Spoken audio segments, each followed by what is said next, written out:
الحمد لله رب العالمين والصلاة والسلام على سيد الأنبياء والمرسلين وسيدنا محمد النبي الأمي وخاتم النبيين وأزواجه أمهات المؤمنين وذريته وأهل بيته وأصحابه أجمعين كما صلي على سيدنا إبراهيم وعلى آل سيدنا إبراهيم إنه حميد مجيد۔ احرام کے سلسلے میں اس سلسلے میں بات ہو رہی تھی کہ حج کی نیت دل میں کر لینے سے احرام درست نہیں ہوتا، بلکہ تلبیہ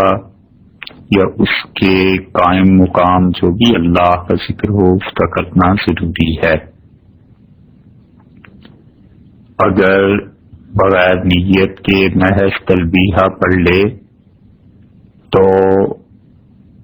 وہ انسان محرم نہیں بنتا، اس کا احرام نہیں بنتا۔ اور خلاصہ ساری گفتگو کا یہ ہے کہ احرام کے لیے ایک تو نیت کا ہونا ضروری ہے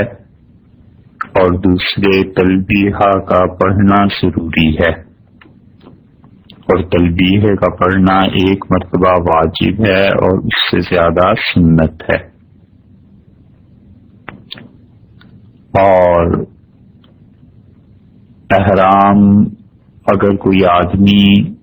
فرض کر لیجئے کہ حج کے دنوں میں نہیں باندھتا، اور حج کے دن جو ہیں ان سے مراد شوال کا پورا مہینہ، ذی القعدہ کا پورا مہینہ اور ذی الحج کے ابتدائی 10 دن ہیں، ان میں اس نے احرام نہیں باندھا، جس جگہ سے احرام چاہیے تھا وہاں سے بھی نہیں باندھا، اور سلے ہوئے کپڑے پہنے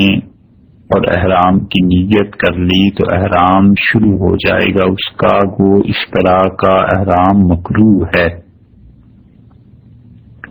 اور اگر اس نے نیت کر لی اور تلبیہ پڑھ لیا تو اس انسان کا احرام بند جائے گا، اور احرام کے منافی، احرام کے خلاف جتنی اب وہ حرکتیں کرے گا سب گناہ شمار ہوں گے، اور خود یہ احرام بھی مکروہ ہوگا کیونکہ اس نے نیت کر لی اور تلبیہ پڑھ لیا۔ یہ اس لیے بیان کیا جا رہا ہے کہ بعض لوگ حاجیوں کو جب چھوڑنے ایئرپورٹ پہ آتے ہیں یا وہ کسی ایسی جگہ اپنے گاؤں وغیرہ سے رخصت کرتے ہیں تو جذبات کی شدت کی وجہ سے ان کے ساتھ تلبیہ پڑھنا شروع کر دیتے ہیں، اور اگر اس نے دل میں یہ نیت کر لی کہ میں بھی حج کرتا ہوں اللہ، اور اس کے ساتھ ساتھ یہ تلبیہ بھی پڑھ لیا تو اس کا یہاں بیٹھے ہی احرام شروع ہو جائے گا۔ دونوں چیزیں اس میں پائی گئیں، سلے ہوئے کپڑے اس نے پہنے ہوئے ہیں تو اب وہ ان کپڑوں کو اتار کر یا تو چادریں باندھے اور حج جس کی نیت کی ہے اسے کرے، وگرنہ وہ 1 سال بعد بھی اسی حالت میں رہے گا، اور جتنے بھی ایسے کام اس نے کیے جو احرام کے منافی ہیں، جو احرام کی حالت میں نہیں کرنے چاہیے تھے، اگر یہ کرے گا تو اسے گناہ ملے گا۔ احرام میں 2 چیزیں واجب ہیں، ضروری ہیں۔ ایک تو یہ ہے کہ میقات سے احرام باندھا جائے، اور میقات سے احرام باندھنے کا مطلب یہ ہے کہ آپ نے فلائٹ میں جاتے ہوئے سنا ہوگا پی آئی اے یا دیگر ایئر لائنز جو ہیں وہ اعلان کرتی ہیں کہ اس وقت ہم میقات کے قریب پہنچ چکے ہیں اور اپنا احرام باندھ لیجیے۔ تو ایک تو صورت یہ ہے کہ اس وقت احرام کو باندھا جائے کہ میقات سے کراس نہ ہو اور میقات کو کراس کرنے سے عبور کرنے سے پہلے پہلے احرام بن جائے۔ اور ایک چیز یہ بھی ہے، ایک تو یہ واجب ہے اور دوسرا واجب یہ ہے کہ جو احرام کی ممنوعات ہیں ان سے بچے۔ جن چیزوں کو اللہ نے منع کیا ہے حالت احرام میں ان سے بچنا یہ واجب ہے، دو واجبات ہیں۔ اور احرام کی سنتوں میں سے ایک سنت یہ ہے کہ حج کے مہینوں میں احرام باندھے، یعنی شوال، ذوالقعدہ اور 10 ذی الحج تک۔ اور شوال سے بھی پہلے اگر فرض کیجیے کوئی آدمی رمضان میں احرام باندھتا ہے اور رمضان میں اسی نیت سے وہ احرام باندھتا ہے یعنی حج کی نیت سے، تو اس کا احرام شروع ہو جائے گا اگرچہ یہ مکروہ ہے۔ تو حج کے مہینوں میں احرام کا باندھنا یہ سنت ہے۔ اور جس ملک سے بھی داخل ہو رہا ہے اس ملک کی جو میقات ہیں، جہاں پہ ایئر لائنس والے پہنچ کے اعلان کر دیتے ہیں، اس وقت حالت احرام میں ہونا، یعنی جب اس کو کراس کرے، اس کو عبور کرے تو اس وقت حالت احرام میں ہو، یہ سنت ہے۔ اور احرام کے باندھنے سے پہلے غسل کرنا، وضو کرنا، یہ تیسری سنت ہے احرام باندھنے کی۔ اور 2 چادروں کا استعمال کرنا، ایک چادر اوپر کے لیے اور ایک چادر نیچے باندھی ہوئی ہو، ان دونوں چادروں کا باندھنا مردوں کے لیے اور ان بچوں کے لیے جو بچے اپنے افعال حج کے ادا کر سکتے ہیں، عمرے کے افعال ادا کر سکتے ہیں، ان سب کے لیے یہ سنت ہے۔ اور نیچے جو چادر باندھی جاتی ہے اگر اس کو سلوا لیں اس کے دونوں سرے تو یہ جائز ہے، اگرچہ بعض کے نزدیک مکروہ ہے مگر جواز اس کا ہے۔ اور اگر کوئی آدمی سطر اور اپنے آپ کو ڈھانپنے کی غرض سے سلوا لے تو یہ بھی درست ہے۔ اور اگر اسی طرح کسی آدمی نے جو نیچے چادر باندھی جاتی ہے اپنے کاغذات رکھنے کے لیے، ضروری چیزیں رکھنے کے لیے، گھڑی رکھنے کے لیے، پاسپورٹ رکھنے کے لیے، اس غرض سے کہ کہیں راستے میں پکڑ لیں اور پاسپورٹ کا پوچھیں تو میں دکھا سکوں، ایک جیب اگر سلوا لیں تو یہ بھی جائز ہے۔ اس مسئلے کو پھر دہراتے ہیں کہ جو چادر نیچی باندھی جاتی ہے اس چادر میں اگر کسی انسان نے اپنا پاسپورٹ رکھنے کے لیے جو بہت ضروری چیزیں، گھڑی رکھنے کے لیے کہ اسے وقت کا پتہ چلتا رہے، اسی طرح اور بہت ہی ضروری کاغذات کے لیے کہ باہر نکلے حرم سے اور پولیس والے پوچھیں آگے سے کہ بھئی تمہارا پاسپورٹ کہاں ہے، یہ چیزیں کہاں ہیں، تو ان چیزوں میں احتیاط کرنے کے لیے کوئی آدمی نیچے والی چادر پہ یا اوپر والی چادر پہ بھی ایک جیب لگوا لیتا ہے اور اس میں اپنی وہ چیزیں رکھتا ہے، جیب سلوا لیتا ہے، یہ بھی جائز ہے۔ شریعت نے جن چیزوں کی گنجائش دی ہے، جن چیزوں کو فلیکسیبل رکھا ہے، جن چیزوں میں وسعت رکھی ہے، لوگوں کو بتانی چاہیے، وگرنہ لوگ دین میں تنگی محسوس کرتے ہیں اور طبعاً پھر گھبراتے ہیں۔ اور کبھی ایسے بھی ہوتا ہے کہ کوئی آدمی اتنی سختی سے شریعت کے احکامات بتلانا شروع کرتا ہے کہ دوسرے کہتے ہیں کہ اس دین میں نہیں آنا۔ تو جہاں تک شریعت نے لوگوں کی رعایت کی ہے، لوگوں کو سہولتیں دی ہیں، لوگوں کی حقیقی اور جائز ضروریات کا خیال شریعت نے کیا ہے، لوگوں کو وہ چیزیں بتانی چاہیے۔ ایسے ہی 4 سنتیں یہ ہو گئیں، اور 5ویں سنت یہ ہے کہ 2 رکعت نفل کا پڑھنا، اور نوافل میں پہلی رکعت میں قل یا ایھا الکافرون اور دوسری میں قل ھو اللہ احد، اس کا پڑھنا یہ بھی مستحب ہے، بہتر ہے۔ رسول اللہ صلی اللہ علیہ وسلم عام طور پر 2 رکعتیں جو پڑھتے تھے اس میں پہلی رکعت میں یہی سورت پڑھتے تھے، سورہ کافرون، اور دوسری رکعت میں دوسری سورہ یعنی قل ھو اللہ احد پڑھا کرتے تھے۔ ظہر کی نماز کے بعد، مغرب کی نماز کے بعد جو سنن مؤکدہ ہیں ان میں رسول اللہ صلی اللہ علیہ وسلم یہ پڑھتے تھے۔ صبح کی 2 سنتیں جو پڑھتے تھے فجر کے فرائض سے پہلے، اس میں بھی یہ پڑھتے تھے۔ اسی طرح یہ جو احرام کا باندھنا ہے اس میں بھی رسول اللہ صلی اللہ علیہ وسلم سے ثابت ہے کہ آپ نے انہی 2 سورتوں کو پڑھا تھا، تو 2 نفل پڑھنا اور پھر یہ الگ ایک سنت ہے، اور اس میں یہی 2 سورتیں پڑھنا یہ الگ سنت ہے۔ تلبیہ کا پڑھنا 1 مرتبہ تو واجب ہے، اور پھر اس پر بڑھا کر 2 مرتبہ یعنی 3 مرتبہ پورا اس کو پڑھ دینا یہ سنت ہے۔ اور تلبیہ بلند آواز سے پڑھنا، عورت اتنی بلند آواز رکھے کہ خود اسے اپنی آواز اپنے کانوں سے سنائی دے، یہ عورتوں کے لیے اور مرد کے لیے اس سے زیادہ بلند آواز میں پڑھنا، جبکہ دوسرے کو کوئی زحمت نہ ہو، کوئی تکلیف نہ ہو، تو اس وقت یہ بھی سنت ہے۔ اور اگر اونچا پڑھنے سے دوسرا آدمی تنگ ہوتا ہے تو نہ پڑھنا ہی سنت ہے، اور اگر دوسرے کو شدید تنگی محسوس ہوتی ہے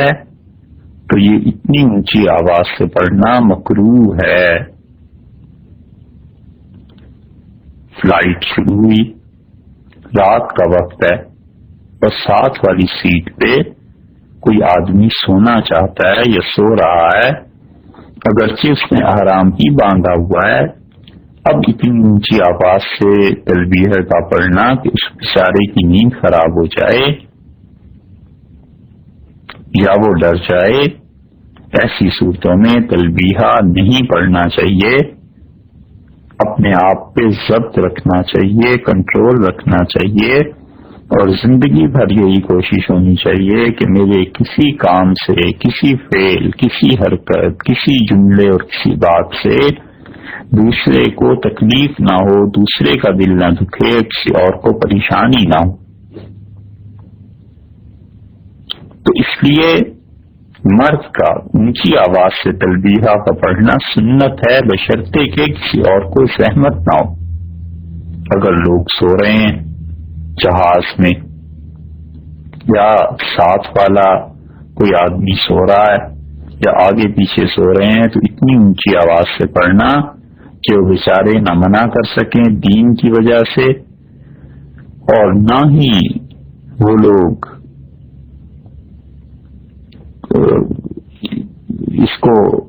اس کی وجہ سے آواز کی وجہ سے اپنی نیند پوری کر سکیں، تو اس طرح ان کا تنگ ہونا یہ درست نہیں ہے۔ آدمی کو چاہیے کہ پھر آہستہ آواز سے تلبیہ پڑھے اور یا پھر خاموش ہو جائے۔ اسی طرح نویں سنت یہ ہے کہ احرام کی چادریں باندھنے سے پہلے اپنے جسم پر خوشبو لگانا۔ نبی کریم صلی اللہ علیہ وسلم نے احرام باندھا، اور حدیث میں آیا ہے کہ حضرت عائشہ رضی اللہ عنہا فرماتی تھی کہ میں نے حضور اقدس صلی اللہ علیہ وسلم کے جسم مبارک پر خوشبو لگائی۔ احرام کے مستحبات بھی ہیں، اور مستحب چیز یہ ہے کہ آدمی جسم سے اچھی طرح میل کچیل کو دور کر لے، صابن سے نہائے اور اچھی طرح جسم کو صاف بھی کرے اور پاک بھی کر لے،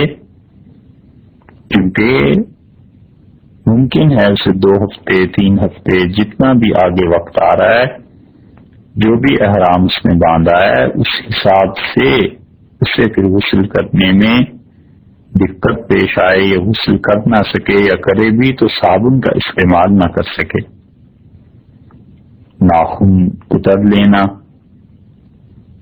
اور جو بھی جسم کو پاک اور صاف رکھنا ہے، یہ سارے کام مستحبات میں سے ہیں۔ اور احرام کی نیت سے ہی غسل کرنا، یعنی غسل سے پہلے یہ نیت کرے، سوچ لے دل میں کہ اللہ احرام کی وجہ سے غسل کرتا ہوں، یہ بھی مستحب ہے، اس غسل کرنے پر اسے ثواب بھی ملے گا اور اللہ کی خوشی اور رضا بھی ملے گی، کیونکہ اس انسان نے اللہ کے گھر کا ارادہ کیا اور خدا کے لیے اس پاک سفر کا ارادہ کیا، تو اب اپنے آپ کو پاک کر کے چل رہا ہے۔ لنگی، چادر سفید استعمال کرنا، اگر کوئی آدمی سفید کی بجائے کوئی اور رنگ استعمال کرے تو بھی جائز ہے، اور حضور اکرم صلی اللہ علیہ وسلم سے یہ بات بھی ثابت ہے کہ آپ نے ایسا احرام باندھا جس میں سرخ رنگ کی دھاریاں تھیں، ایسا کپڑا تھا۔ تو یہ ضروری نہیں ہے کہ خالصتاً سفید چادر ہی ہو، بلکہ اگر کسی انسان نے سفید چادر کی بجائے کسی اور رنگ کی چادر استعمال کر لی تو جائز ہے، اور نئی اور یا دھلی ہوئی بالکل صاف چادر کو استعمال کرنا یہ بھی مستحب ہے۔ اور اگر فرض کر لیجئے کہ نئی چادر میسر نہیں تھی اور پرانی چادریں رکھی ہوئی ہیں تو ان کو بھی استعمال کرنے میں کوئی حرج نہیں۔ چپل پہننا اس طرح سے کہ پاؤں کے درمیان کی جو ہڈی ہے وہ کھلی رہے اور اس پہ کوئی چیز نہ ہو، یہ بھی مستحب ہے۔ زبان سے احرام کی نیت کرنا، جیسے کہ پہلے بتایا تھا، ایک تو نیت ہے نا دل سے، اصل تو وہی ہے، لیکن زبان سے بھی اس کے ساتھ کہہ لے تاکہ آدمی کو کوئی شبہ اور کوئی وسوسہ نہ رہے، یہ مستحب ہے۔ اور اگر زبان سے نہیں کہتا، صرف دل میں پکی نیت کر لیا اور تلبیہ پڑھ دیا تو بھی وہ احرام کی حالت شروع ہو گئی۔ اور احرام کا اپنے گھر سے ہی باندھ کر چلنا یہ بھی مستحب ہے، اور پھر گھر سے نہیں باندھا تو ایئرپورٹ پر باندھ لینا یہ بھی مستحب ہے، اور وجہ اس کی یہ ہے کہ جتنی پاکیزگی اور صفائی اور احتیاط سے گھر میں باندھ سکتا ہے ایئرپورٹ پہ اس سے کم ہے، اور اگر وہاں باندھتا ہے تو بھی مستحب ہے۔ اور اس کے بعد تیسرا درجہ وہ ہے کہ میقات آنے سے پہلے پہلے احرام باندھ لے، یہ مستحب ہے۔ اور احرام کا حکم یہ ہے کہ جس چیز کے لیے اس نے احرام باندھا ہے اس کو کیے بغیر نہ کھولے، اگرچہ کوئی ایسا فعل ہو جائے جس سے احرام فاسد ہو جاتا ہے، تب بھی اگر حج کا احرام باندھا ہے تو حج کر کے ہی احرام کو کھولے، اور عمرے کا احرام باندھا ہے تو عمرہ کر کے پھر احرام کو کھولے۔ اور اگر حکومت روک لے، کوئی ایسی چیز پیش آ جائے جس کی وجہ سے وہ حج نہیں کر سکا، تو جو بھی جانور اس نے ذبح کرنا تھا وہ جانور اپنی جگہ پر پہنچ جائے، ذبح ہو جائے، اور اسے اطلاع مل جائے کہ جو جانور ذبح کرنے کے لیے کسی کو کہا تھا وہ یقینی طور پہ ذبح ہو گیا ہے، تو پھر احرام کو کھول دے۔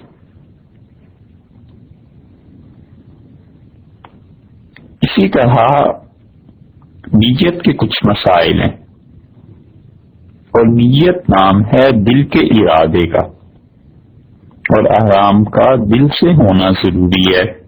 زبان سے کہنا صرف بہتر ہے، اور جس چیز کا احرام بھی باندھنا ہے دل میں نیت کرنی چاہیے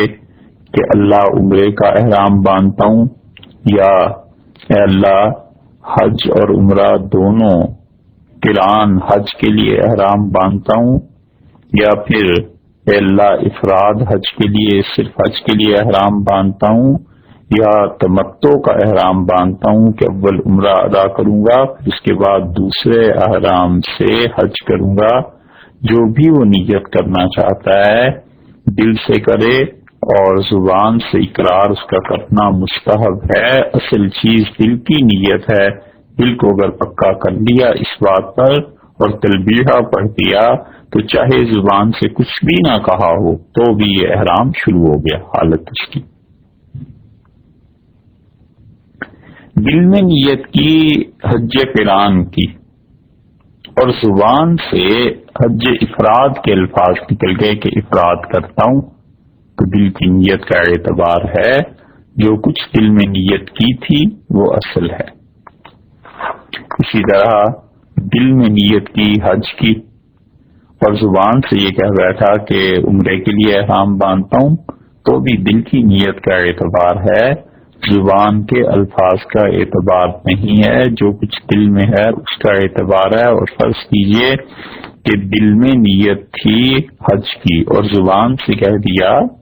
کہ عمرے کا احرام باندھتا ہوں، اور پھر خیال آیا کہ دل میں حج کی نیت رکھی ہوئی ہے، اب حجی کے لیے لفظ کہوں تو جو کچھ اس کے دل میں تھا حج کی نیت کا اس کا اعتبار کیا جائے گا، دوبارہ الفاظ کہے گا تو ان الفاظ کا بھی اعتبار ہو جائے گا۔ اور نیت کے ساتھ تلبیہ کا ہونا یہ مسئلہ کئی بار بیان ہو چکا۔ اگر کسی شخص نے صرف احرام باندھ لیا، یہ مسئلہ غور سے ان لوگوں کو سننا چاہیے جو لوگ حرمین شریفین کے قریب رہتے ہیں، جدہ وغیرہ میں کہیں ملازمت کرتے ہیں، یا ٹیکسی ڈرائیور، ایسے لوگ جن کی تعلیم زیادہ نہیں ہوتی اور جمعے کا حج کا سن کے قطر، کویت، دبئی، بحرین ان علاقوں سے گروہ در گروہ اللہ کے گھر میں زیارت کے لیے آتے ہیں، اور ان میں سینکڑوں ایسے ہوتے ہیں کہ جنہوں نے احرام کی 2 چادریں باندھ لی ہوتی ہیں، انہیں کچھ پتہ نہیں ہوتا کہ نیت کیا کی ہے، حج کرنا ہے، عمرہ کرنا ہے، کس چیز کی نیت انہوں نے کی ہے۔ یہ واقعہ کئی بار پیش آتا ہے، اور چونکہ بعض سفر ایسے ہوئے جس میں لوگوں کو مسائل کے بتانے کی ضرورت پیش آئی، تو تجربہ ہوا کہ حرم میں محترم کے دروازے پر کھڑے ہیں اور پوچھا نیت کیا کی تھی، تو انہوں نے کہا حج کی نیت کی تھی جی۔ بھئی کس حج کی نیت کی تھی کچھ پتا نہیں ہے۔ کسی نے کہا عمرے کی نیت کی تھی، کسی نے کہا جی کوئی نیت نہیں کی تھی، بس یہ پتا تھا جمعے کا حج ہونا ہے تو بس 2 چادریں باندھ کے آ گئیں۔ تو ایسی تمام صورتیں جن میں کسی شخص نے صرف احرام باندھ لیا اور نہ حج کی نیت کی نہ عمرے کی نیت کی، تو احرام تو ٹھیک ہے بند گیا،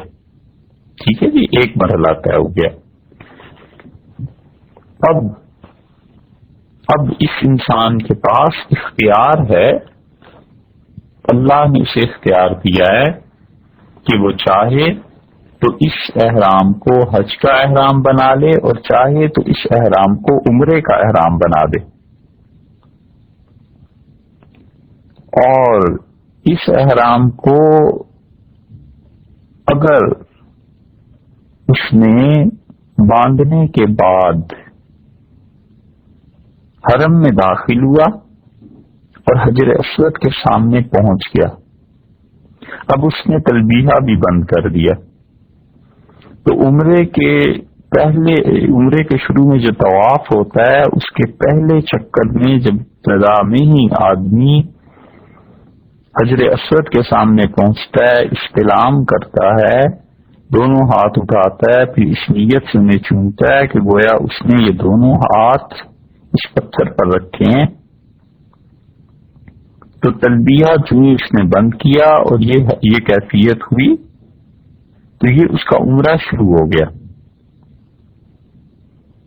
اب وہ عمرہ ہی کرے گا، اب وہ کوئی نیت اور متعین نہیں کر سکتا۔ اس سے پہلے تک وقت تھا، چاہتا تو عمرے کی نیت کرتا، چاہتا تو حج کی نیت کرتا۔ عمرے کے لیے اس نے ایک چکر لگا لیا تو بھی، یا طواف کے لیے وہ پہنچ گیا حجر اسود کے سامنے اور تلبیہ کہنا بند کر دیا اور ہاتھ اٹھا کے ہاتھوں کو چوم لیا، تو یہ اس کا عمرہ اب شروع ہو گیا۔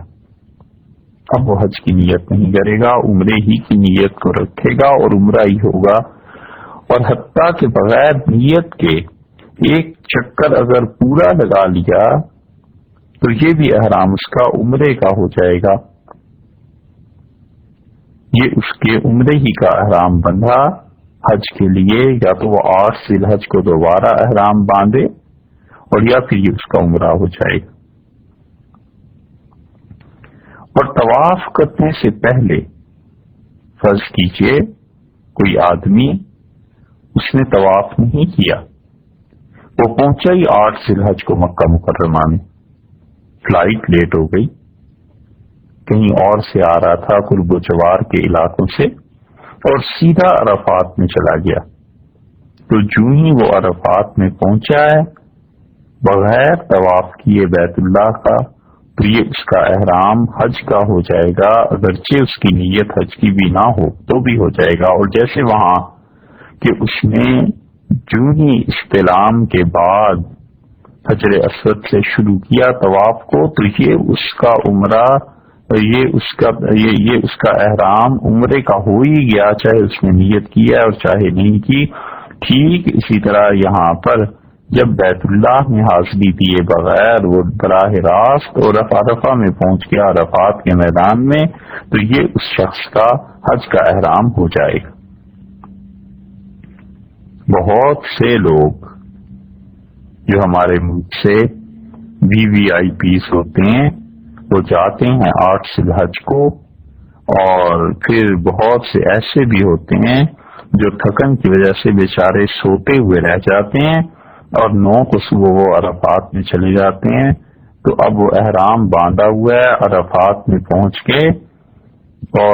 اور بیت اللہ میں طواف نہیں کیا، تو یہ ان کے حج کا احرام خود بخود ہی ہو جائے گا۔ اب انہیں حج ہی کرنا ہے، اس احرام کو کھولنا اب ان کے لیے درست نہیں۔ اسی طرح کسی شخص نے حج کا احرام باندھا، بس یہ نیت کر لی کہ حج کرتا ہوں، نہ اس نے یہ سوچا کہ یہ فرض حج ہے، نہ یہ سوچا کہ نفل حج ہے، تو یہ جو احرام باندھا ہے نا، یہ فرض حج کا احرام ہو جائے گا۔ یہ احرام جو ہے یہ فرض حج کا ہو جائے گا، حج اس پر فرض ہو جائے گا۔ اور اگر اس نے نیت کی تھی نفل کی تو پھر نفل ہوگا، یا نظر حج مانا تھا تو نظر کا حکم الگ ہے، پھر نظر کا حج ہو جائے گا۔ جس کسی نے نظر مان لی کہ اگر میرا فلاں کام ہو جائے تو میں اس سال حج کروں گا یا کسی سال بھی حج کروں گا، تو نظر کا اگر اس نے مان لیا حج، یا کسی دوسرے کی طرف سے حج کر رہا ہے، تو پھر جیسی نیت کی ویسے ہی ہو جائے گا۔ ایسے ہی نیت کا ایک مسئلہ یہ بھی سن لیجئے کہ جس شخص نے حج یا عمرہ یا قران کا احرام باندھا، بھول گیا، شک ہو گیا، یاد ہی نہیں رہا کہ کس چیز کی نیت کی تھی، مسئلہ ہی نہیں پتا تھا، پھر کسی نے راستے میں پوچھا کہ بھائی کیسی نیت کی تھی حج کی؟ وہ کہتا ہے جی حج کی نیت کی تھی۔ اچھا بھائی حج قران کی نیت کی تھی، تمتع کی تھی، افراد کی تھی، کون سی؟ کہتا ہے جی کچھ پتہ نہیں۔ اور ایسے بہت سے لوگ آپ کو ملیں گے۔ تو اگر آدمی بھول جائے یا شک ہو جائے کہ کس چیز کی نیت سے احرام باندھا تھا، تو ایسے شخص کو حج اور عمرہ دونوں کرنے چاہیے، اور عمرہ پہلے کرے گا جس طرح کے قران والا آدمی جا کر پہلے عمرہ کرتا ہے، لیکن شرعاً یہ شخص قران کا حج نہیں کرے گا۔ اور اسی طرح اس پر قران میں جیسے آخر پہ قربانی کرنی پڑتی ہے، اس پہ قربانی بھی نہیں آئے گی۔ اس سے کیا کرنا ہے، جا کر عمرہ کرنا ہے اور پھر اس کے بعد حج بھی کرنا ہے۔ اگر حج بدل ہے، کسی کی طرف سے حج کر رہا ہے، کسی کی وصیت کو پورا کر رہا ہے، تو جس کی طرف سے حج کرنا ہے نا، اس کی طرف سے نیت کرے اور زبان سے بھی کہے کہ اللہ میں فلاں کی طرف سے حج کرتا ہوں، اے اللہ فلاں کی طرف سے احرام باندھتا ہوں۔ مثلا کوئی خاتون اپنے والد کے لیے حج کرتی ہیں تو کہتی ہیں، کہیں گی کہ اے اللہ میں یہ حج اپنے مرحوم والد کی طرف سے کر رہی ہوں۔ یا کوئی آدمی اپنی والدہ کی طرف سے حج کرتا ہے تو یہ کہے گا کہ اے اللہ میں یہ احرام اپنی والدہ مرحومہ کے لیے باندھتا ہوں، یہ حج اپنی والدہ مرحومہ کے لیے کرتا ہوں۔ زندہ کے لیے بھی ہو سکتا ہے کہ اللہ میں اپنے والد کی طرف سے یہ حج کرتا ہوں، اپنی والدہ کی طرف سے حج کرتا ہوں۔ زندہ لوگ جو ہیں ان کے لیے بھی ہو سکتا ہے، چاہے انہیں ثواب پہنچانے کے لیے، یا ڈر لگتا ہے جہاز کے سفر سے، خوف ہے، یہ بھی انسانی کیفیت ہے نا، معذوری ہے، جہاز پہ بیٹھ نہیں سکتے والد یا والدہ، خوف ہے، ڈر ہے، تو ان پہ بھی حج ایسا نہیں ہوگا۔ لیکن باقی شرائط پوری ہو گئی ہیں، صرف یہ ایک خوف ہی ہے تو ان پہ حج فرض جو ہو جائے گا تو وہ واجب ہے کہ کسی اور کو بھیجیں، ان کی طرف سے کرے۔ تلبیہ کا زبان سے کہنا شرط ہے۔ نیت کے بعد تلبیہ کے بھی کچھ مسائل سن لیجئے۔ تلبیہ کا زبان سے کہنا یہ شرط ہے، اور اگر دلی دل میں کہہ دے گا تو کافی نہیں ہے۔ حتیٰ کہ کوئی آدمی گونگا ہے تو احتیاط اسی میں ہے حنفی فقہا کے نزدیک کہ وہ زبان کو ہلائے، زبان کو حرکت دے، اور اگرچہ وہ الفاظ نہ کہہ سکے۔ اور ہر ایسا ذکر، یہ بھی مسئلہ غور سے سن لیجیے، ہر ایسا ذکر جس سے اللہ کی تعظیم مقصود ہو، تلبیہ کے قائم مقام ہو سکتا ہے۔ بعض لوگ ہوتے ہیں بالکل ان پڑھ ہوتے ہیں، دیہات کے رہنے والے ہوتے ہیں، اور وہ بالکل نہیں کہہ سکتے لبیک اللہم لبیک، ان کو یہ جملہ کہنا ہی دشوار ہے، یاد بھی نہیں کر سکتے، تو ایسے لوگوں پہ نہیں سختی کرنی چاہیے، اور نہ ہی خام خواہ ان پر زور ڈالنا چاہیے کہ ضروری تم یاد کرو۔ بھئی نہیں ہو رہا ایک آدمی سے یاد، چھوڑ دیں اسے تسلی دلاؤ کہ جس کے گھر میں جا رہے ہو وہ بڑا کریم ہے، بڑا مہربان ہے، وہ لوگوں کے الفاظ سے کہیں زیادہ ان کے دلوں کو دیکھتا ہے، اور لوگوں کے الفاظ سے کہیں زیادہ جذبات اس تک پہنچتے ہیں۔ جیسے جو قربانی کرو گے تو اس کا خون اور گوشت اللہ تک نہیں پہنچے گا، تمہارے دل کی نیتیں اور تقوی اللہ تک پہنچے گا۔ تو ہر ایسا ذکر جس سے اللہ کی تعظیم مقصود ہو، تلبیہ کے قائم مقام ہو جائے گا۔ جیسے کوئی آدمی نیت کرتا ہے دل سے حج کی یا عمرے کی، زبان سے آپ نے کہلوا دیا کہ کہیے میں اللہ کے لیے حج تمتع کرتا ہوں، کہیے اللہ کے لیے حج افراد کرتا ہوں، اور اس کے بعد اگر وہ کہتا ہے لا الہ الا اللہ تو یہ اس کا احرام شروع ہو گیا۔ اللہ اکبر اس نے کہا احرام شروع ہو گیا. اسے کہیے بس تم اللہ اکبر ہی پڑھتے رہو، لا الہ الا اللہ ہی پڑھتے رہو. تو یہ جو چیزیں پڑھتا رہے گا جس سے اللہ کی عظمت، اللہ کی بزرگی، اللہ کے ساتھ شرک کی نفی، اللہ کی توحید، اللہ کی وحدانیت اور اللہ تعالی کا بڑا ہونا، اس کا ہر چیز سے بڑا ہونا، اس کا اپنی ذات میں، اپنی صفات میں ہر طرح سے ایک اکیلا، کوئی اس کا شریک نہیں، نہ اس کے اختیارات میں، نہ اس کے علم میں، نہ اس کی کسی اور صفت میں. اس طرح کا جتنا بھی ذکر کرے گا نا، یہ سب تلبیہ کے قائم مقام ہو جائے گا. کیونکہ تلبیہ میں آپ نے کیا پڑھا ہے؟ آپ نے یہی کہا کہ اللہ میں حاضر ہوں اور پروردگار میں حاضر ہوں، اور اللہ تیرا کوئی شریک نہیں ہے، میں حاضر ہوں. تو جب وہ کوئی ایسا جملہ کہتا ہے کہ لا الہ الا اللہ، اللہ تیرا شریک کوئی نہیں، نہ تیری ذات میں نہ صفات میں تیرے علاوہ کسی کے متعلق نہیں جانتا، اور اللہ نہ میں سمجھتا ہوں اس بات کو، اور نہ میرا یہ عقیدہ ہے کہ تیرے علاوہ کوئی بھی نفع اور نقصان کا مالک ہے.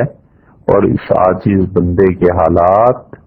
کسی کو بھی تیرے علاوہ اللہ معلوم نہیں ہے. ایسے جتنے ذکر اذکار کرے گا یہ سب تلبیہ کے قائم مقام ہو جائیں گے. لا الہ الا اللہ بھی کافی ہے اور سب سے اچھا. وہ کہتا ہے اشہد ان لا الہ الا اللہ، میں گواہی دیتا ہوں اس بات کی کہ اللہ کے علاوہ نفع اور نقصان کا مالک کوئی نہیں. یہ اس کا احرام بند کیا، بس اور کیا چاہیے. وہ خاص الفاظ لبیک اللہم لبیک وہ سنت ہیں. ایک آدمی مجبوری لا علمی کی وجہ سے اس سنت پر نہیں عمل کر سکتا، مت زور ڈالیے اس پہ. انسان مطلوب ہے، انسان ہوگا تو یہ کام ہوں گے نا. اگر انسان ہی نہ رہے، انہی کے دل ٹوٹ گئے، تو پھر ان چیزوں کو آپ نے کیا کرنا ہے. اس لیے انسان بڑی قابل قدر چیز ہے. انسانوں کی عزت کرنی چاہیے، انسانوں کو راحت تکلیف سے بچانا چاہیے، انسانوں کو راحت آرام سکون دینا چاہیے. اور شریعت نے جتنی گنجائش لوگوں کو دی ہے اتنی دو، جو نہیں دی مت دو.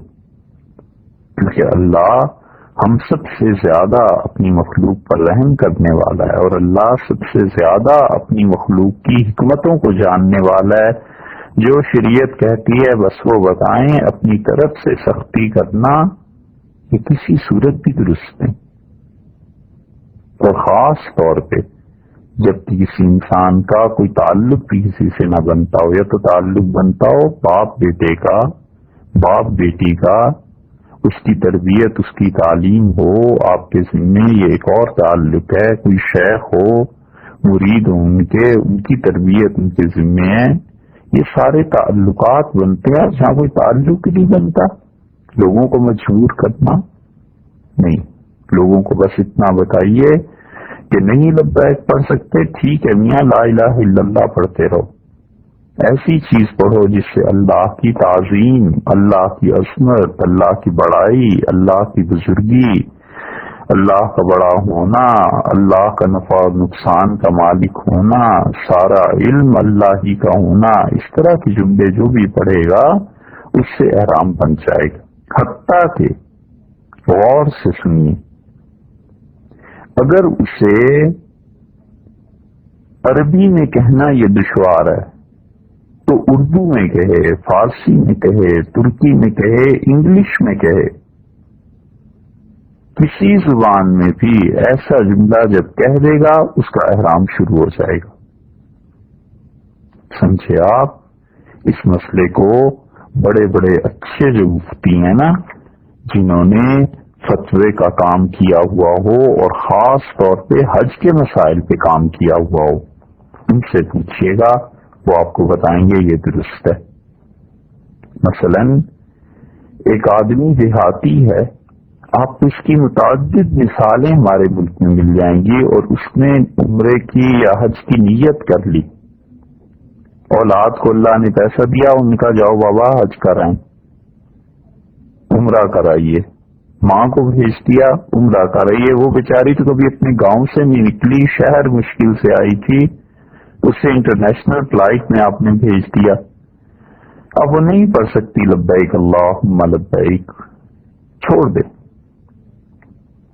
وہ نہیں پڑھ سکتی اس بات کو کہ اشہد ان لا الہ الا اللہ۔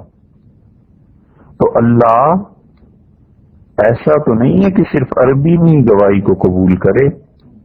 اس نے احرام باندھا اور احرام باندھنے کے بعد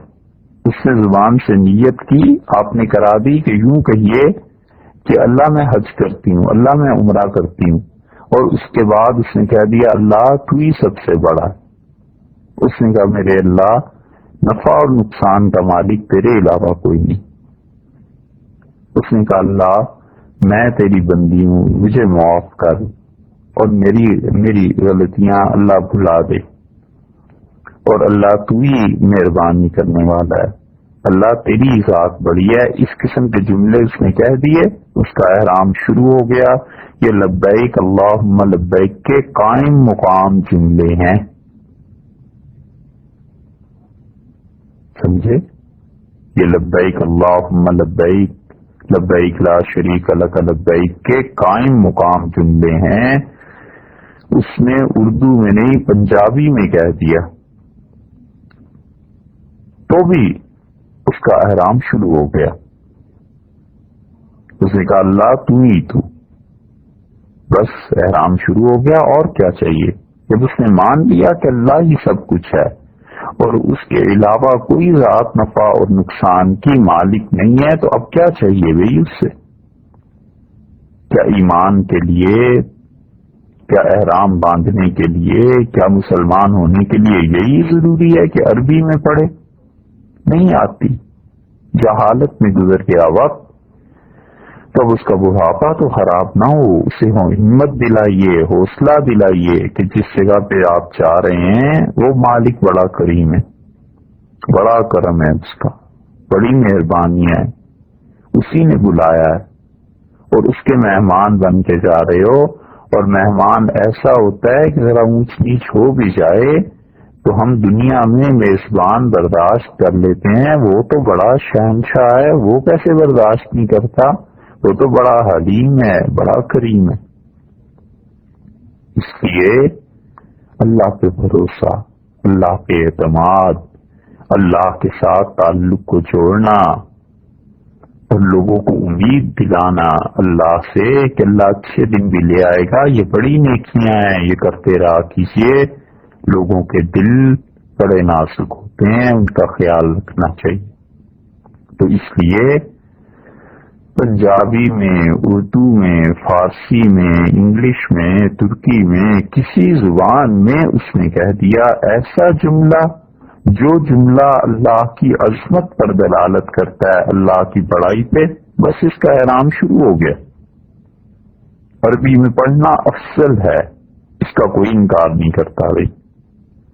اور وہ الفاظ پڑھنا جو رسول اللہ صلی اللہ علیہ وسلم نے پڑھے تھے وہ بھی افضل ہیں، اور حتیٰ کہ وہ الفاظ جو رسول اللہ صلی اللہ علیہ وسلم کی موجودگی میں عبداللہ ابن مسعود اور عبداللہ ابن عمر رضی اللہ عنہ وغیرہ پڑھتے رہے ہیں، ان کا پڑھنا بھی اچھا ہے، مگر اچھا ہونا ایک الگ چیز ہے اور ضروری ہونا ایک الگ چیز ہے۔ ضروری یہ تھا نا کہ اللہ کی عظمت بیان کرے، اس آدمی نے اللہ کی عظمت کے لیے ان الفاظ کو بیان کر دیا، بہت اچھا ہے، سیکھ لیا، محنت کی، نہیں محنت ہو سکتی، بڑھاپا ہو گیا، بیماری ہو گئی، کوئی بھی عذر ہو سکتا ہے، تو اس لیے جو بھی ذکر لا الہ الا اللہ، الحمدللہ، اللہ اکبر، یہ سب چیزیں اس کا احرام شروع ہو جائے۔ اور تلبیہ کا جان بوجھ کر چھوڑ دینا یہ مکروہ ہے، آتا ہو اور چھوڑ دے، یہ حرکت بھی نہ کرے، جو آتا ہے اس کو پڑھے۔ اور احرام باندھنے کے وقت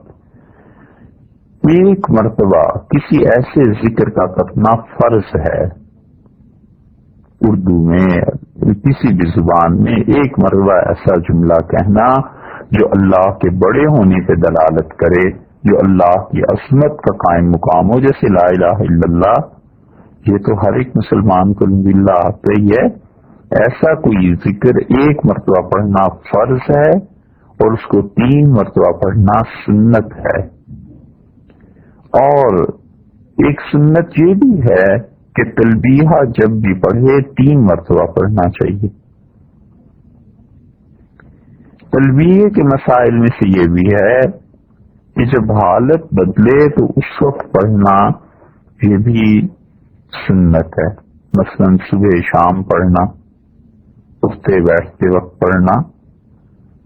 سیڑھیاں اترتے ہوئے، جہاز میں چڑھتے ہوئے اس وقت پڑھنا، کسی گھر میں جاتے ہوئے، داخل ہوتے ہوئے، نکلتے ہوئے، لوگوں سے ملاقات کے وقت، رخصت کے وقت، سو کے اٹھے تب، اور بلندی پہ چڑھتے ہوئے، نشیب میں اترتے ہوئے مکہ مکرمہ میں، یہ مستحب ہے۔ اور مستحب بھی ایسا ہے جس کی تاکید زیادہ کی گئی ہے۔ تلبیہ جب ایک بار شروع کرتے تو 3 مرتبہ پھر مسلسل پڑھنا سنت ہے، درمیان میں کلام نہ کیا جائے۔ اور یاد رکھیے تلبیہ اگر کوئی آدمی پڑھ رہا ہے تو اسے سلام کرنا مکروہ ہے، اسے سلام نہ کیا جائے، کیونکہ وہ عبادت میں مصروف ہے، اور ایسی عبادت میں جس میں اس کا دل غالب گمان ہے اللہ کے ساتھ لگا ہوا ہے، تو اس کی عبادت کو خراب نہ کیا جائے۔ اور اگر کسی شخص نے تلبیہ پڑھنے کے وقت میں سلام کیا تو سلام کا جواب دینا اس صورت میں تو جائز ہے کہ یہ ڈر ہو کہ سلام کرنے والا چلا جائے گا اور اس کے دل میں یہ خیال آئے گا کہ میں نے سلام کیا تھا، اس نے جواب نہیں دیا، تو تلبیہ کو درمیان میں روک کے اسے جواب دے دے، کیونکہ تلبیہ کا 3 مرتبہ مسلسل پڑھنا مستحب تھا، لیکن مومن کا دل اس نیکی سے کہیں زیادہ آگے کی بات ہے، اس کو جواب دے دے اگر یہ ڈر ہو۔ اگر پتا ہو کہ اپنے ہی دوست ہیں، کوئی مسئلہ نہیں ہے، تو 3 مرتبہ پڑھنے کے بعد تلبیہ کو پھر جواب دیا جائے۔ فرض نماز اور نفل نماز کے درمیان بھی، اس کے بعد بھی، نفل نمازوں کے بعد بھی پڑھنا چاہیے۔ اور یہ خیال کرنا چاہیے اس مسئلے کا کہ تشریق کے جو ایام ہیں نا، تشریق کہتے ہیں گوشت سکانے کو، اور 10 ذی الحج کو قربانی ہوتی ہے نا حرمین شریفین میں، دنیا بھر میں اور مکہ مکرمہ میں خاص طور پہ، تو اس کے بعد اب بھی گوشت سکا کے وہ رکھ لیتے ہیں۔ غریب لوگ ہوتے ہیں، گوشت وہ تازہ کھا نہیں سکتے سارا سال، کیا چند مہینے بھی، تو گوشت کو سکا کے رکھ لیتے ہیں، اور اس گوشت کو وہ سوکھے ہوئے کو استعمال کرتے ہیں۔ اور حدیث میں آیا ہے ایک آدمی حضور اقدس صلی اللہ علیہ وسلم کے سامنے آیا اور وہ ڈر رہا تھا، کانپ رہا تھا، تو رسول اللہ صلی اللہ علیہ وسلم نے اپنے پاس بٹھایا اور آپ نے فرمایا تم کسی بادشاہ کے پاس تو نہیں آئے ہو، کیوں ڈرتے ہو مجھ سے؟ اور تمہیں پتا نہیں میں اس غریب ماں کا بیٹا ہوں جو اپنی غربت کی وجہ سے گوشت نہیں کھا سکتی تھی تازہ، اور تشریق کے ایام میں جو گوشت سوکھا ہوا ہوتا تھا میری ماں وہ کھایا کرتی تھی، غربت ہمارے گھر میں ایسی تھی۔ تو رسول اللہ صلی اللہ علیہ وسلم نے اسے تسلی دلائی کہ تم کسی بادشاہ کے دربار میں نہیں پہنچے، تم اس ہستی کے دربار میں آئے ہو جس کے لیے یہ چیزیں تھیں، اور اس کے دل میں بڑا درد ہے اپنی امت کا، اپنے پاس آنے والوں کا وہ بڑا احترام، بڑی عزت کرتا ہے، وہ ہستی ہے۔ تو تشریق ان ایام کو کہتے ہیں جن میں گوشت کو خشک کیا جاتا ہے. تو تشریق کے ایام میں تکبیر بھی شروع ہو جاتی ہے نا، ہر نماز کے بعد تکبیر کہنی چاہیے. تو کوئی آدمی جو حج میں ہے وہ پہلے تکبیر کہے اور اس کے بعد تلبیہ پڑھے. پہلے تکبیر کہے گا پھر تلبیہ پڑھے گا، اور اگر اس نے پہلے تلبیہ پڑھ دیا تو اب تکبیر اس سے ساقط ہو گئی، اور تلبیہ جو ہے وہ 10ویں تاریخ کی رمی کے ساتھ ختم ہو جاتا ہے. 10 ذی الحج کو 9 کو عرفات میں رہے، رات مزدلفہ میں گزاری، اور مزدلفہ سے صبح اٹھ کے 10 ذی الحج کو جب رمی کے لیے آئے نا، تو رمی پہلی کنکر جب پڑی رمی کی آپ نے ماری، اس کے ساتھ ہی یہ تلبیہ ختم ہو گیا. لیکن اس سے پہلے چونکہ نماز ہے، اس لیے اگر کوئی آدمی تلبیہ پہلے پڑھ لے اور تکبیر سے ساقط ہو جائے گی اگرچہ وہ بعد میں پڑھ لے، تو تکبیر پہلے پڑھنی چاہیے. اسی طرح کسی آدمی کی نماز میں کوئی 1-2 رکعتیں رہ گئیں، فرض کر لیں، تو امام نے سلام پھیرا، اب یہ جماعت کی وجہ سے اٹھ کے اس نے اپنی نماز کو پوری کرنی ہے. بے دھیانی میں اس نے بجائے اللہ اکبر کہہ کے اٹھنے کے لوگوں نے تلبیہ پڑھا لبیک اللہم لبیک، اس نے بھی ان کے ساتھ پڑھ دیا تو اس کی نماز ٹوٹ جائے. اور ایک اور بات جس کا خیال کرنا چاہیے کہ کچھ لوگ جب ساتھ ہوں تو ایک ہی آواز میں مل کر تلبیہ نہیں کہنا چاہیے، یہ سنت کے خلاف ہے. کبھی کبھی ایسے ہوتا ہے جہاز میں کہ سب لوگ مل کے ایک ہی مرتبہ تلبیہ پڑھ رہے ہوتے ہیں، جیسے کورس ہوتا ہے نا، ایسے نہیں کرنا چاہیے. ایسے سنت کے خلاف ہے. کوئی گانا تھوڑی ہے جسے گانا ہے، اپنے اپنی جذبات، اپنا اپنا اللہ کے ساتھ تعلق ہے. جو چیز رسول اللہ صلی اللہ علیہ وسلم نے نہیں کی نہیں کرنی چاہیے، جو انہوں نے کیا ہے بس وہ ماننا چاہیے. دین نام ہے، حضور اکبر صلی اللہ علیہ وسلم نے جو چیزیں بتائی ہیں اور ان کی روشنی میں جو اجتہاد ائمہ نے کیا ہے اور جو اللہ نے وحی نازل کی ہے، یا جس چیز پر امت متفق ہو گئی ہے، یہ چیزیں دین ہیں. دین اپنی خواہشات کو پورا کرنے کا نام نہیں. تو اس لیے جب چند آدمیوں کا ساتھ ہو، چند دوست مل کے حج کر رہے ہیں، تو ایک ہی آواز میں تلبیہ کہنا یہ درست نہیں. اسی طرح تلبیہ میں اتنی آواز بلند کرنا کہ سونے والے کو تکلیف ہو رہی، نمازی کو تکلیف ہو رہی ہے، کوئی اور آدمی کسی ضروری کام میں مصروف ہیں، یہ تلبیہ جا کے پاس پڑھنے لگا اور ان کی توجہ بٹ گئی، یہ نہیں کرنا چاہیے. ایسا تلبیہ مکروہ ہے، چھوڑ دے اس کو. وہ عبادتیں جو فرض اور واجب کے درجے کی نہیں ہوتی اور لوگوں کو اس سے تنگی ہوتی ہے، ان عبادتوں کو نہ کرے، لوگوں کا خیال کرے. سعدی رحمت اللہ علیہ نے لکھا ہے کہ میرے والد مجھے ایک دن رات کو تہجد کے لیے وہ جا رہے تھے مسجد، میرے والد نے مجھے بھی اٹھایا تاکہ مجھے یہ عادت پڑ جائے اور نماز کے لیے لے کے چلے. تو جب ہم گھر سے نکلے وضو کر کے، تو میں نے کہا ابا، ہر طرف لوگ سوئے ہوئے تھے، میں نے کہا ابا یہ سب لوگ سو رہے ہیں، یہ کیوں اللہ کی عبادت نہیں کرتے، اٹھتے کیوں نہیں؟ تو میرے والد وہیں سے واپس ہو گئے اور ان کا میرے بیٹے تو سوتا رہتا اور لوگوں کی غیبت نہ کرتا، یہ ان نفلوں سے اچھا ہے جو تو پڑھنے جا رہا ہے، سوتا رہ، گھر چلو. یہ ہے شریعت کا مزاج، اور یہ ہیں شریعت کی چیزیں کہ ان لوگوں نے، ان کے والد نے شریعت کی تعلیم پہ عمل کیا، تو لوگوں کو تنگ نہ کرے تلبیہ سے، ان چیزوں سے. اسی طرح حرم میں مینا میں، عرفات میں، مزدلفہ میں ہر جگہ تلبیہ پڑھنے کا حکم ہے، لیکن مسجد میں زور سے نہ پڑھے۔ طواف اور سعی میں تلبیہ نہیں ہے،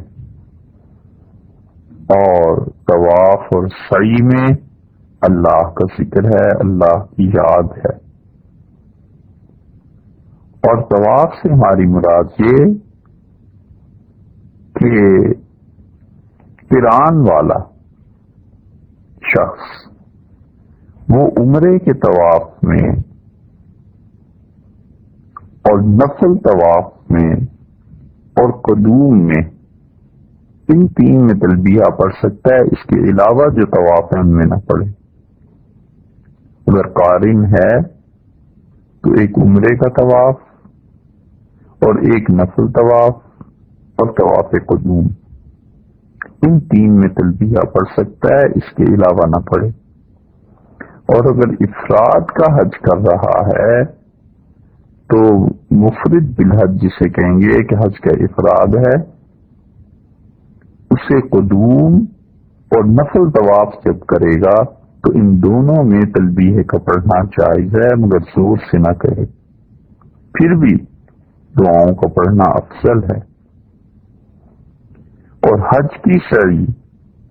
جب طواف زیارت کے بعد کرنی ہے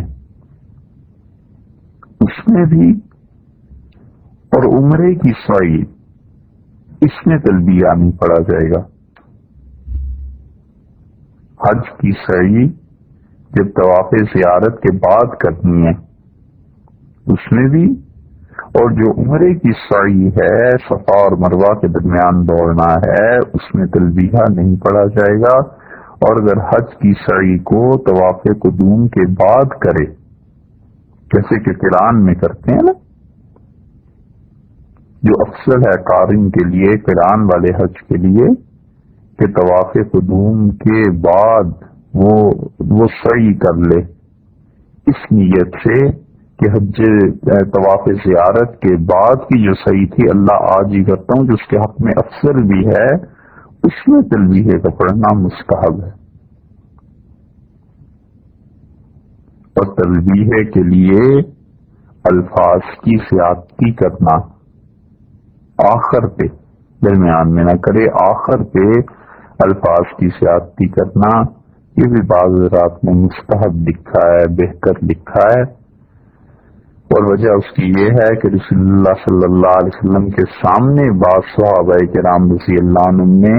الفاظ بڑھا کے بولے اور حضور اکرم صلی اللہ علیہ وسلم نے انہیں منع نہیں کیا، تو یہ منع نہ کرنا ان کا اس کی دلیل ہے کہ یہ بھی دین میں شامل ہے، اور وہ کم سے کم درجہ ہے مستحب کا۔ مثلا کوئی آدمی پورا تلبیہ پڑھتا ہے اور یہاں تک کہ وہ کہتا ہے لا شریک لک، اللہ آپ کا کوئی شریک نہیں، اس کے بعد کہتا ہے کہ لبیک الہ الخلق لبیک، میں حاضر ہوں اور اے پروردگار جو تمام جہانوں تمام مخلوق کا الہ ہے، میں حاضر ہوں، یہ کہنا درست ہے۔ اسی طرح یہ کہنا کہ لبیک وسعدیک والخیر کلہ بیدیک والرغبہ الیک، یہ کہنا بھی درست ہے۔ اسی طرح یہ کہنا کہ عدد التراب لبیک، اللہ میں اتنی مرتبہ تیرے پاک بارگاہ میں حاضر ہوں جتنے زمین میں مٹی کے ذرے ہیں، اور اللہ اتنی مرتبہ حاضر ہوں عدد الرمل لبیک، جتنا ان صحراؤں میں ریت کے ذرے ہیں، اللہ اتنی مرتبہ میں تیری بارگاہ میں حاضر ہوں۔ ان سب الفاظ کو رسول اللہ صلی اللہ علیہ وسلم کے سامنے ابن مسعود اور ابن عمر رضی اللہ عنہ نے کہا ہے، اور رسول اللہ صلی اللہ علیہ وسلم نے منع نہیں فرمایا۔ ان سب الفاظ کا کہنا مستحب ہے، بہتر ہے۔ اور تلبیہ کے جو اصل الفاظ ہیں جو لبیک اللہم لبیک سے شروع ہو کے لا شریک لک تک ہیں، ان میں کمی کرنا مکروہ ہے۔ اور اسی طرح خواتین کو اتنی زور سے تلبیہ پڑھنا کہ اجنبی مرد سننے، یہ مکروہ ہے۔ ایسے نہیں کرنا چاہیے. بس اتنی آہستہ آواز سے یا اتنی بلند آواز سے پڑھتی رہیں کہ اپنے تک آواز پہنچے. اور اسی طرح تلبیہ حج میں رمی کے وقت تک پڑھا جائے گا، اور جب 10 ذی الحج کو پہلے جمرے کی رمی شروع ہوتی ہے تو اس وقت تلبیہ ختم کر دینا چاہیے، اس کے بعد نہ پڑھے. اور عمرہ اگر کر رہے ہیں